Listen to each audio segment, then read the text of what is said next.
Hi, I'm Miss Sarah, and this is At Home Makerspace, where every week I show you how to make fun projects with things you can find at home. During the month of November, our library will be celebrating creative writing through our virtual author celebration. Through our website and social media, you'll find all sorts of creative writing prompts, writing resources, and author profiles. So to kick things off here on Makerspace, I thought it would be fun to show you how to create your own Mad Libs.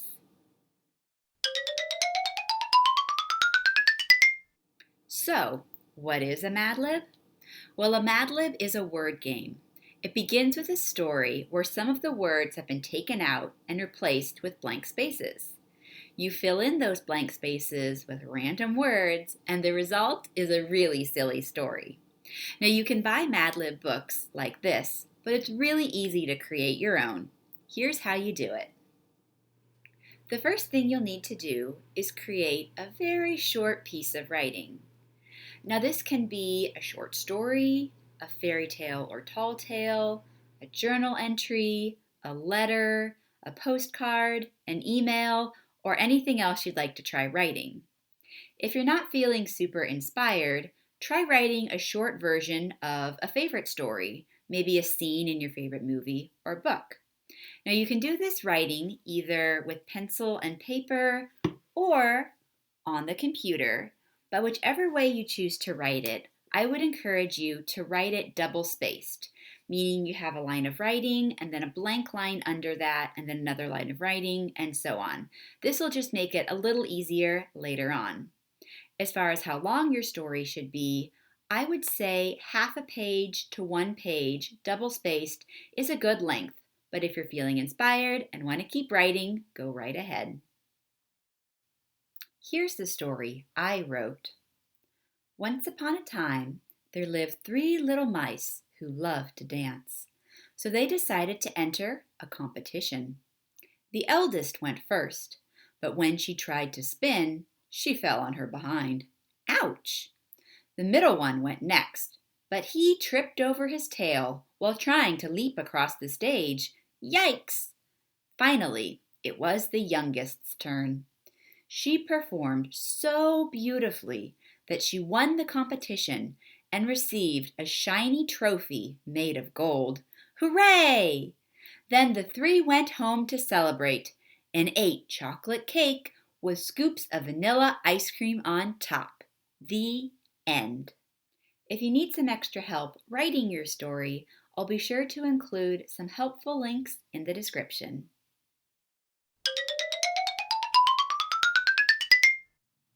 Once you've finished writing your story, it's time to turn it into a Mad Lib.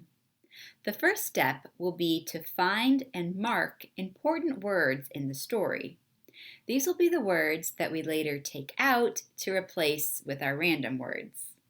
If you're doing this by hand, grab a colorful writing tool like a marker, highlighter, or colorful pen. If you're doing it on the computer, you can change the color or use the highlighting tool. When looking for important words, keep an eye out for descriptive words like little, for people, places, or things like mice, for action words like dance, for words that describe actions like beautifully, and for exclamations like ouch. Go through your whole story marking somewhere between 10 to 20 of these words. Next, you'll need to figure out what part of speech each of your marked words is. So what's a part of speech? It's a way of describing different types of words. So for example, action words are called verbs, while words for people, places, or things are called nouns. It's important to know what type of word your marked word is so you can replace it with a similar word. You'd want to replace an action word with another action word, or else your story really won't make any sense.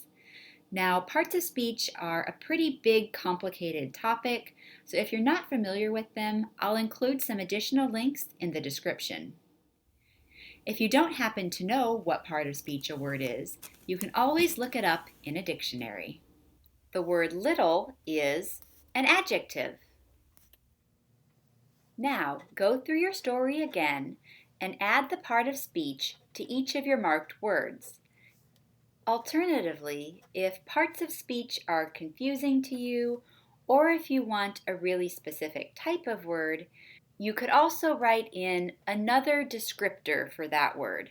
So for example, the word mice is technically a noun because it's a person, place, or thing.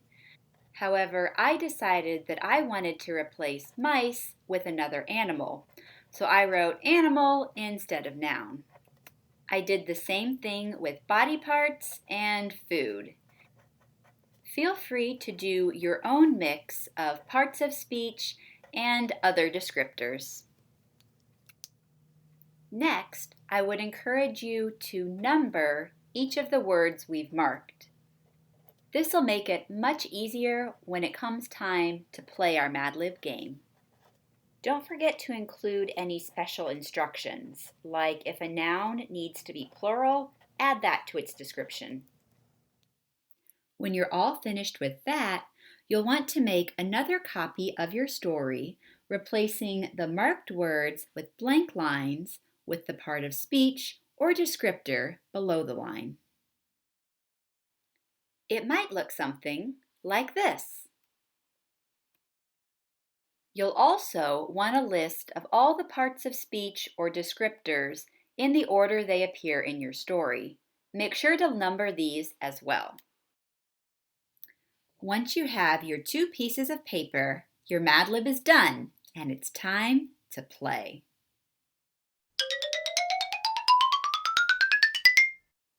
When you're ready to play your Mad Lib, ask a friend or family member for words to fill out this paper. You can ask them in person, you can email them, text them, or ask them over Skype or Zoom. Mad Libs are a really fun activity to do with someone, even if they're not in your household. I asked some of my coworkers and some of the volunteers in my tween interest group for suggestions. Let's see what they came up with. Once you have collected your words, insert them in the story. The first word goes in the first blank, the second in the second blank, and so on. To make things easier to read, you may choose to write the words in the blanks. And finally, here's the Mad Lib story we created. Once upon a time, there lived 3 mammoth penguins who loved to leap. So they decided to enter a competition. The eldest went first, but when she tried to roller skate, she fell on her toe. Holy cannoli! The middle one went next, but he tripped over his chin while trying to fart across the banjo. Wowza! Finally, it was the youngest's turn. She performed so gracefully that she won the competition and received a quiet zombie made of seagulls. Hooray! Then the 3 went home to celebrate and ate foggy hamburgers with scoops of gnarly porridge on top. The end.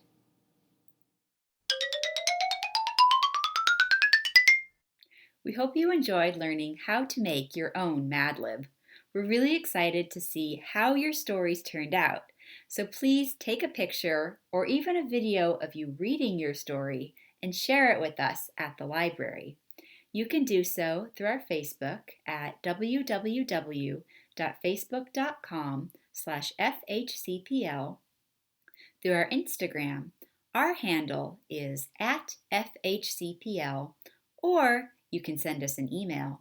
Our email address is makerspace@finleylibrary.org. We hope you guys had lots of silly fun with our project this week. Be sure to join us next week for another creative writing themed project. See you then. Bye!